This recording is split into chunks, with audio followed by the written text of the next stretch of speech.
에스더서를 다 읽어보셨죠? 에스더서를 보면 감동과 스릴이 넘치는 한편의 영화를 보는 것 같습니다. 에스더서를 간단하게 설명해보자면 아하스웨로 왕이 페르시아의 왕이 돼서 3년 만에 큰 잔치를 벌이게 됩니다. 자기가 다스리고 있는 모든 도의 그 지방 장관들을 부르고 신하들을 부르고 귀족들을 불러가지고 180 동안 그 잔치를 벌이는 거예요.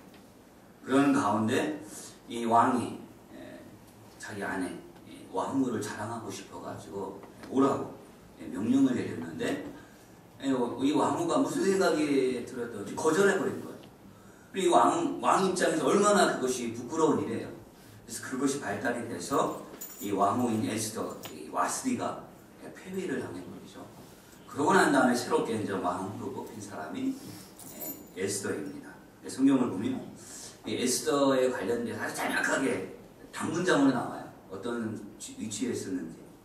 그 포로 민족의 자녀였었고 저희 부모는 다 죽어서 삼촌이 이 모르드게의 손에 의해서 자라났던 사람. 그렇게 딱 나와 있는 사람인데 그가 하나님의 인도함을 받아서 이 페르시아 그 당시 최고의 권력이었던 이 사람의 그 왕후가 되어지는 놀라운 역사가 벌어지게 됩니다. 바로 이러한 때에 또 한편에서는 하만이라고 하는 이 사람이 서열 두 번째 국무총리가 되는 일이 벌어지게 됩니다. 모든 사람들이 그 앞에 다 절을 하면서 그를 높이는 그런 상황에 오직 한 사람, 삼촌인 이 모르드게만은 절을 하지 않는 거예요. 하만의 눈에 그게 들어왔고 결심하니까 저를 좀 죽이겠다고 결심하게 돼서 알아봤더니 유대민족인 거예요. 하만 입장에서는 자기 민족에게 철천지 원수인 유대민족, 이 모르드게만 죽이는 것은 성에 안 사는 거예요. 그래서 왕에게 허락을 받고 도장을 찍힌 문서를 만들어서 자기가 다스리고 있는 모든 나라에 다 보내버린 거예요. 12월 13일 날 유대민족을 지구상에서 없애버려요.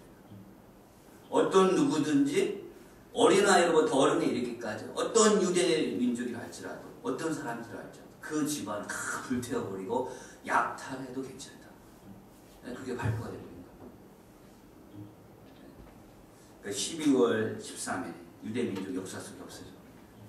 어떻게 본다면 바람 앞에 흔들린 촛불처럼 절대적인 위기 상황에 처하게 됩니다. 그러할 때 성경에 보면 혜성같이 일어난 사람이 바로 에스더예요. 에스더를 쭉 읽어보면 반전의 반전을 취하면서 결국은 유대민족을 죽이려고 했던 하만과 그 아말렉에게 같이 그 민족이었던 사람들이 오히려 다 죽게 되는 상황이 벌어지게 됩니다. 에스더 4장, 우리가 읽어봤던 그 4장에 보면 그 일이 이제 출발이 이제 벌어지게 되는데, 근데 처음부터 이렇게 4장을 쭉 보게 되면 에스더가 처음부터 내가 하겠습니다. 내가 우리 민족을 위해서 내가 깃발을 들고 내가 나가겠습니다. 그렇게 나섰던 것은 아닌 것 같아요. 그래서 사장을 쭉 보게 되면 에스더가 이렇게 머뭇거리고 있는. 우리가 처음 차 운전 이렇게 배울 때 지금은 그렇지 않지만 스틱 운전할 때 이렇게 처음 운전 머릿하죠. 시동배 먹어지고 마치 에스더가 그런 모습들을 보여주고 있지 않나. 에스더 사장을 쭉 보게 되면. 그런데 그 머뭇거리고 있는 에스더를 밀어제낀 사람, 그 역사의 그 종면에 나설 수 있도록 저를 확 밀어제낀 푸시한 사람이 있다는 겁니다. 삼촌의 모르드게. 우리가 읽었더니 13절, 14절, 15절, 16절을 보게 되면 이 모르드게가 에스더를 그렇게 밀어제낀 거예요. 그 밀어제키는 것 속에서 에스더가 그 권면 속에서 하나님의 음성을 받아들이게 됐고, 여기 하나님의 메시지가 있고, 그러면서 제가 믿음으로 제가 행동하면서 하나님 앞에 나오게 되죠. 그래서 이 놀라운 역사가 이 유대민족 속에 나타나게 됐는데, 오늘 이 시간 한 3가지 정도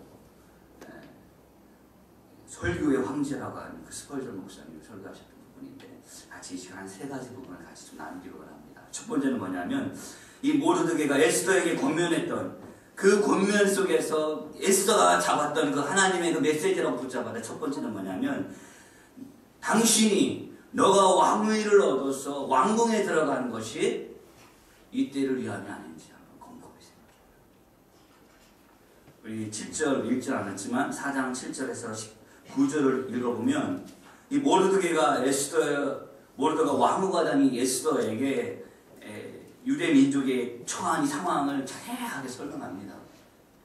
그래서 너가 행동할 때가 바로 이때다.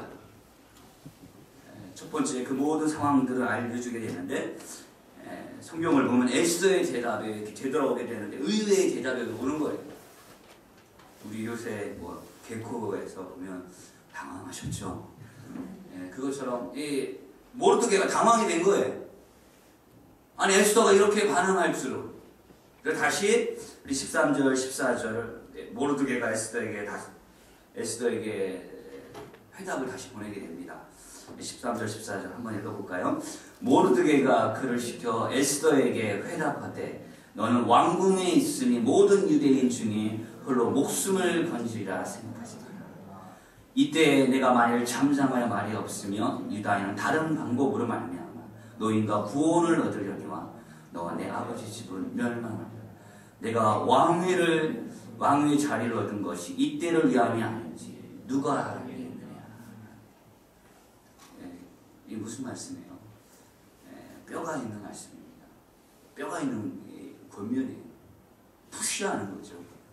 에스더 너가 왕후가 돼서 왕궁에 들어가게 됐는데 우리가 처한 이 위기 상황 속에서 너 혼자 안전할 것 같으냐? 착각하지 말라는 거예요. 우리가 당한 이 환난과 이 말로 다 할 수 없는 이 고통, 벌써 이 D-Day는 정해져서 째깍째깍 시간이 온 이 우리가 마음을 졸이며 살아가고 이 상황 앞에서 너 혼자 너가 안전할 것 같으냐? 너가 모른 척하고 외면하지 말라. 괜히 나섰다가 죽을까봐 두려워서 뒷걸음치는 그런 모습을 취하는 것은 잘못된 생각이라는 것입니다. 왜냐하면 너와 우리는 뗄래야 뗄 수 없는 밀착된 하나의 공동체이기 때문에 너가 유대인인 것처럼 우리도 유대인이고 너가 그걸 숨길 수 없는 것처럼 너는 숨길 수 없다는 것. 뗄래야 뗄 수 없는 관계라는 것. 내가 왕후가 되어서 누리는 이 권세와 이 부귀와 이 영광은 너만을 위한 것인지 한번 생각합니다. 곰곰이 생각해보면서 내가 취해야 될 모습이 뭔지를 모르드게가 에스더에게 알려주고 있는 부분입니다. 정말 유대 민족의 유익과 하나님의 유익이 정말 너와 분리된 것이냐? 너가 누리고 있는 이 영화가 오직 너만을 위한 것인지 모르드게가 계속 푸시하고 있는 모습입니다. 어떻게 본다면 이 에스더의 입장에서는 이 삼촌인 이 모르드게의 이 권면이 부담스러울 수가 있을 거예요.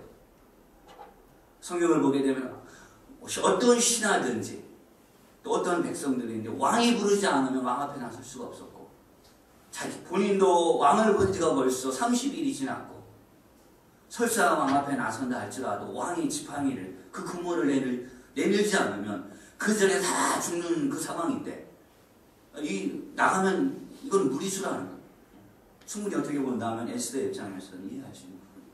또는 에스더도 혹시나 이렇게 생각할 수 있지 않았을까? 설사 자기가 나서지 않아도 하나님의 백성이 선민인 우리가 하나님께 다른 방법으로 사랑의 하나님께서 구원의 길을 열어주시지 않을까? 혹시 내가 이렇게 위험수를 두지 않아도 하나님이 충분히 다른 방법, 다른 계획을 놓지 않았을까? 어떻게 본다면 에스더를 우리가 충분히 이해할 수 있지 않을까?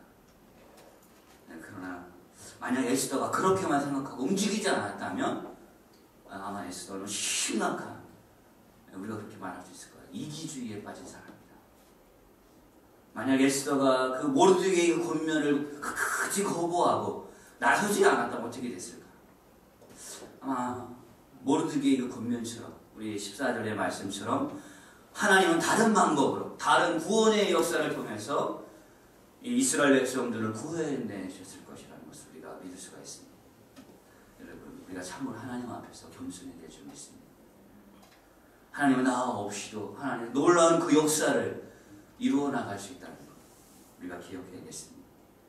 하나님에게는 제때 그 포도 열매를 바칠 수많은 하나님에게는 일꾼들이 있다는 것을 우리가 겸손히 기억하고 하나님 앞에 늘 낮은 모습으로 나가야 될 줄 믿습니다. 지금도 하나님에게는 하나님 말씀만 하여 주시옵소서.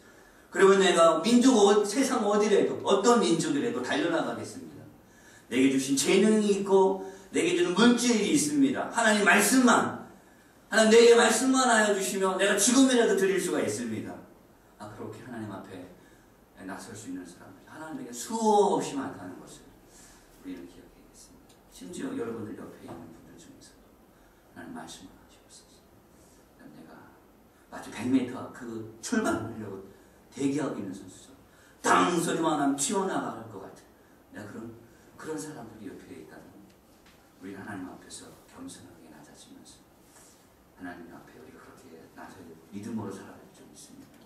우리 하나님은 원가진 이스라엘도 제하여 부르시고 우리를 적부침시켜서 하나님의 영광을 위해서 우리로 살게 하셨기 때문에 우리 하나님 앞에서 늘 겸손하고 이웃들과 하나님의 나라의 그 유익을 위한 것이라면 우리가 내놓을 수 있는 그런 삶을 우리가 살아가야 될 줄 믿습니다. 우리 에스더 전체에 흘러가고 또 하나의 놀라운 메시지는 뭐냐면 에스더에서는 하나님의 구원의 역사가 흘러가고 있다는 것. 성경을 보게 되면 당대 최강국이었던 아하수의 이 왕비가 되는 것은 왕후가 되는 것은 엄청난 권력과 힘을 가지게 되는 거예요. 에스더가 바로 그렇게 되어졌는데 성경을 우리 에스더 3장을 1장부터 3장을 쭉 읽어보게 되면은 여기에 하나님의 놀라운 섭리가 있다는 거예요. 단순히 에스더가 미모가 출중하고 기회가 좋아서 뽑혀서 이 에스더가 왕후가 된 것이 아니라 3장 1절을 보게 되면 여기 하나님의 메시지가 있다는 거예요. 이 하만이라고 하는 사람이 아말렉 족속의 후손이었어요. 아말렉의 왕이었던 아가. 그 아각의 후손, 이 함무다다의 아들 함. 에스더 3장 1절 그 앞부분에는 하만이 어떤 족속인지에 대해 말씀하고 있습니다. 아말렉 족속이 어떤 족속이에요? 우리 출애굽기 우리 17장에 보게 되면 하나님께서 모세에게 말씀하시고 모세는 여호수아에게 말씀하시면서 성경책에 기록을 해요. 어떤 내용이냐면 아말렉 족속을 세상 가운데서 없애버릴 것이다. 그래서 선지자를 통해서 하나님께서 말씀합니다. 사무엘 선지자를 통해서 사울 왕에게 명령을 해요. 아말렉 족속을 없애버려라. 불쌍히 여기지 말라. 어린아이도 불쌍히 여기지 말고 아말렉 족속이 가지고 있는 그 어떤 것도 손대지 말고 세상 가운데 없어요. 다 불살라버리라는 거예요. 네, 사울 왕이 그 명령을 받고 출전을 했는데 바뀌어버리는 거예요. 보니까 좋은 것들이 있고 그래서 남겨놔요. 사무엘 선지자가 와서 크게 화를 내죠. 그때 우리가 잘 알고 있는 말씀이죠. 순종이 제사구죠. 하나님의 이 구원의 놀라운 것을 사울 왕이 망가뜨려 버리는 거예요. 우리 왜 용도 변경한다 하죠. 자기 스스로 용도 변경을 시켜버리는 거예요. 그래서 그것이 실패했던 그것이 오늘 말씀을 보면 이 에스더를 통해서 왕후가 된 에스더를 통해서 그것을 이루고자 하신 하나님의 놀라운 섭리가 있다는 것을 우리가 깨닫게 됩니다. 여러분 지금도 하나님은 하나님의 섭리 속에서 하나님의 그것을 이루어 나가시기 위해서 하나님의 사람들을 선택하신다는 것을 우리가 믿게 됩니다. 하나님은 특별한 하나님의 사람들을 세우시고 특별한 위치를 주시고 또 환경을 열어주셔서 하나님의 구원의 역사를 이루어 나가신다는 것. 단순히 나만의 어떤 쾌락을 위해서 나만의 만족을 위해서 하나님께서 사람을 세우시지는 않는다는 겁니다. 누군가에게 하나님께서 달란트를 주시고 자리를 주시고 뭔가 재물을 주신다면 거기에 하나님의 메시지가 있다는 것. 나만의 어떤 유익을 위해서가 아니고 섬기고 덕을 이루고 유익하게 만들려고 하는 하나님 그 메시지가 있는 줄 믿습니다. 우리가 어떤 어떤 뜨거운 열망하는 마음이 있다면 우리가 하나님 앞에 기도하면서 나갑니다. 우리가 부족해도 하나님께 채워줄 줄 믿습니다. 공부하면서 배우면서 시간을 가지고 투자하면 때가 되면 하나님께서 들어서 쓰실 줄 믿습니다. 제 고향교회에 있었던 일인데 개척교회처럼 자그마한 교회예요. 근데 반주자 간선 있어야 주일날에 예배를 드리고 하나님 앞에 찬송을 부를 수가 있는데 반주자가 갑작스럽게 마음이 바뀌어가지고 다른 교회로 갑작스럽게 가겠다고 그러니까 주일날 반주자가 없는 거예요. 이런 어떻게 보면 교회에 있어서 절대절명의 위기가 벌어지는 개척교회, 자그마한 교회. 그런데 우리 담임 목사님의 딸, 중학생 되는 애가 누구보다도 아빠의 목회에 그 안타까움을 알고 조금 뭐 배운 그 실력을 가지고 반주를 하는 거죠. 얼마나 잘하겠어요. 뭐. 그런데 놀라운 일이 벌어지게 됐습니다. 몇 주 지나지 않아서 배운 것도 아닌데 하나님께서 그냥 부어주셨어요. 그 반주를 성령 받은 아이가 되어버리니까 반주와 기름 부음 받으니까 누구한테 배운 실력이 아니 그냥 은혜 받아서 치는 반주가 되어버리니까 오히려 전에 했던 분보다 훨씬 더 풍성한 반주를 은혜가 넘친 은혜가 역사가 임하는 반주를 하게 되니까 더 풍성하게 예배가 임해요. 여러분 나 없어도 그럼 큰일 나겠지. 그렇지 않다. 그 이기주의 때문에 망하게 됩니다. 하나님 아버지 아시면 부족해도 헌신하는 자에게 기름을 부어주셔서 하나님의 역사를 이루어 나가신다. 교만함을 빼버리고 다시 그 자리에 부족해도 충성하고자 하는 사람을 집어넣어서 하나님의 큰 역사를 이루어 나가는 것을 우리가 배워야 됩니다. 그래서 높아진 마음들 다 내려놓고 부족하지만 내가 하나님 앞에 나가기를 그런 여러분 되기를 주의로 축복합니다. 두 번째로 모르드게가 에스더에게 부시한 이 권면의 메시지 또 하나가 뭐냐면 하나님께 큰 것을 기대하라. 두려워하지 마라. 내 믿음의 입을 크게 열라. 우리 14절 보게 되면 내가 왕위를 얻은 것이 이때를 위함이 아닌지 누가 알겠느냐. 이 모르드게의 권면은 엄청난 에스더에게서 소망이 되는 메시지인 거예요. 그간의 부정적인 그 시각이 180도 달라지면서 그래? 이렇게 마음을 가질 수 있는 그리고 용기 배회할 수 있는 그런 마음을 가지게 된 줄 믿습니다.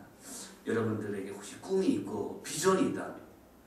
하나님 앞에 올려놓고 그 하나님의 그 손에 올려 마치 이 느헤미야가 그 적군의 그 편지를 성전에 올라가 하나님을 펼쳐놓고 눈물을 흘리며 기도했던 것처럼 하나님 앞에 펼쳐놓고 기도하는 것.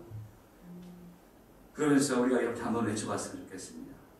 누가 알겠나? 누가 알겠나?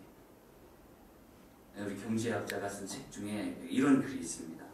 세상에는 수많은 그 기업들이 있어서 좋은 기업들이 되려고 하는데 위대한 기업이 되려고 하는 기업들이 그렇게 많지 않다. 좋은 기업이 되려고 하는 기업들은 참 그런 마음을 가진 기업들은 많은데 정말 세상 가운데 위대한 기업 정말 넘버원이 되고 싶은 위대한 기업이 되고 싶은 그래서 그렇게 기업을 만들고자 하는 기업가들 그렇게 많지 않아요. 여러분 하나님 나라를 위해서 위대한 꿈을 가지시기를 주의 이름으로 축복합니다. 여러분 우리가 수만 있으면 최고로 올라가는 거예요. 회사에 있으면 최고로 올라가고 학교에 있으면 최고로 올라가면서 여러분들 최고로 올라가는 여러분들 되기를 주의 이름으로 축복합니다. 나의 유익을 위해서가 아니고 하나님의 나라와 영광을 위해서라면 우리가 힘을 넣어야 최고로 올라가는 거예요. 하나님이 쓰고자 하실 때 하나님 내가 여기 있습니다. 하나님의 그 선한 영향력들을 내가 끼치기를 원합니다. 그런 소망을 가지고 최고로 올라가면 하나님 그때 그곳에서 우리를 사용하실 줄 믿습니다. 우리가 하나님 앞에서는 우리 한계선이 없죠. 어떤 스피드, 어떤 점수 한계 있는 것 같은데 우리 올림픽 때 보면 알죠. 불가능할 것 같은 그 스피드와 그 점수들을 보면 올림픽 때마다 그거 세계 신기록을 세계 레코드를 갱신해 버리잖아요. 이번에도 우리가 스케이트를 보니까 한국 선수가 2번씩이나 그 최대 신기록을 갱신하면서 스피드를 내는 걸 보면서 우리 하나님 앞에 꿈을 가지면 세계 신기록을 갱신하면서 우리가 넘어가시는 줄 믿습니다. 사실 우리도 우리 자신의 그 한계를 잘 몰라요. 내가 이 정도가 내 한계인 것 같지만 그렇지 않죠. 세상 사람들은 운명이니 팔자니 하면서 자신의 한계를 선을 다 거놓지만 하나님 말씀에 보면 하나님에게는 한계가 없고 운명이니 팔자가 없는 것을 우리가 보게 됩니다. 우리 하나님 앞에 소망을 가지고 하나님께서 우리를 끊임없이 업그레이드 시켜주면서 올려놓으면서 하나님의 그 역사를 위해서 하나님께서 우리 속에 일하시는 줄 믿습니다. 성경 말씀에 보면 내 입을 넓게 열라 내가 채우리라 말씀합니다. 너는 내게 부르짖으라 내가 내게 응답하겠고 내가 알지 못한 크고 놀라운 것들을 보일 것이다 말씀합니다. 여러분 우리 가난해서 먹을 것이 없고 돈이 없어서 배우기가 어려워서 야학을 했던 그 이명박이라고 하는 소년이 지금 전 대통령이 되지 누가 알았겠습니까? 컴퓨터만 가지고 실험했던 대학도 포기했던 빌 게이츠가 세계적인 부자가 될지 구조 소성공이고 배운 것이 없었던 그 무디라고 하는 소년 미국의 그 유럽의 그 붐을 일으켰던 놀라운 일들을 감당해 누가 알았겠습니까? 우리가 여러분들이 지금의 그 위치에 서게 될 줄, 그 신분을 가지게 됐을 줄 누가 알았겠습니까? 우리가 하나님 앞에서 그렇게 꿈을 가지면 그렇게 받게 될 줄 믿습니다. 여러분들의 자녀들이 이후에 하나님의 그 영광을 위해서 에스더처럼 붙잡혀 쓰임받을 사람들이 될 줄 누가 알겠습니까? 꿈을 가지고 하나님 앞에 나가다 보면 하나님이 그렇게 우리 아이들을 그렇게 세워줄 줄 믿습니다.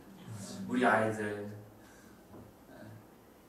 세상 사람들은 제 똥잎을 다 알게 보인다고 하지만 하나님 앞에서는 그게 없는 거예요. 기도하면서 눈물로 아이의 가슴에 씨앗을 뿌리게 되면 민족과 열방을 향하여 하나님의 큰 인물이 돼서 정말로 하나님의 그 슈퍼스타가 되는 그런 아이들로 세워지게 될 줄 믿습니다. 누가 알겠습니까? 내 아이가 그렇게 될지. 여러분 기도하면서 아이를 그렇게 키우시길 축복합니다. 유대 민족의 멸망당하기 직전 속에서 반대로 하만과 그 아말렉 족속을 멸하게 된 그 인물 한 여인을 통해서 그런 일들이 벌어지게 될지를 누가 알았겠습니까? 하나님께서 하시고자 하시면 창세기 1장 그 모든 만물을 만드셨던 그 하나님 하고자 하시면 그런 역사들이 우리의 삶에 이루어지게 될 줄 축복 이루어지게 줄 믿습니다. 그 인물들이 여러분들 또한 찾아지는지 누가 알겠습니까? 끝으로 모르드게가 에스더에게 권면한 것은 하나님을 끝까지 신뢰하라 그런 말씀인 줄 압니다. 14절에 내가 왕의 위를 얻은 것이 이때를 아닌지 누가 알겠느냐. 만약 하나님께서 이때를 위하여 너를 왕으로 세웠다. 그것이 확실하다면 내가 목숨을 걸고 왕 앞에 나선다 할지라도 누가 그것을 막아내겠느냐. 그 메시지에 그것이 담기는 줄 압니다. 그것이 하나님의 뜻이라면 어떤 누가 그것을 브레이크를 걸고 턴하는 안 하나님의 뜻이라면 그것이 이루어질 것이라는 거죠. 하나님의 설계 속에서 너가 왕후가 되고 하만을 죽이고 아말렉 족속을 멸하고 이스라엘 민족의 그 포로 민족 속에서 고통당했던 민족을 다시 일으켜 세우며 그 영화를 줄지를 이 역사를 위해서 하나님이 너를 세웠다면 너가 목숨을 걸고 나간다 하지. 누가 그것을 맡기겠냐. 이 모르드게의 눈에는 그것이 보이는 거예요. 그래서 에스더에게 그것을 푸시하는 겁니다. 그것에 에스더가 반응하면서 하나님 앞에 나가는 줄 믿습니다. 만약에 하나님께서 어떤 사람을 통해서 하나님의 역사를 이루어 나가신다. 누군가가 그러한 소명을 받았다면 누가 그것을 막아내겠습니까? 혹 물 가운데 빠졌다 할지라도 불 가운데 들어가도 그 가운데서 건져주시 하나님의 역사를 이루어 나가실 줄 믿습니다. 다니엘서에 보면 그 친구들이 하나님 앞에 신앙을 고백하면서 하나님 우리를 건져주실 것입니다. 혹 그러하지 않을지라도 우리 하나님 건져주지 않겠어요.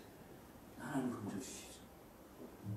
그래서 성경을 보면 이 다윗이 사울 왕이 죽이겠다 10년 이상을 찾아다녔지만 다윗을 통해서 이스라엘이라고 하는 그 큰 역사를 이루시려고 하는 것이 하나님의 계획이었기 때문에 사울 왕이 사람을 불러서 다윗을 죽이려고 찾아다녀도 찾아낼 수 모니터를 하나 상하지 않는 것. 그것을 보게 됩니다. 하나님의 계획이에요. 누가 그것을 막을 수 있겠습니까? 하나님을 우리가 끝까지 신뢰해야 될 줄 믿습니다. 하나님 의지하고 나가다 보면 하나님께서 우리의 방패가 되어주시고 우리의 산성이 되어주시고 우리의 소망이 되어 주셔서 결국은 하나님의 역사를 우리 인생의 삶 속에, 여러분들의 그 자녀의 그 삶 속에 그대로 이루어 주실 줄 믿습니다. 우리 타인과 하나님의 유익을 위해서, 하나님의 그 위대한 그 꿈을 향해서 여러분들이 나아가시는 여러분들의 그 삶이 되기를 주의 이름으로 축복드립니다. 잠시 기도하겠습니다.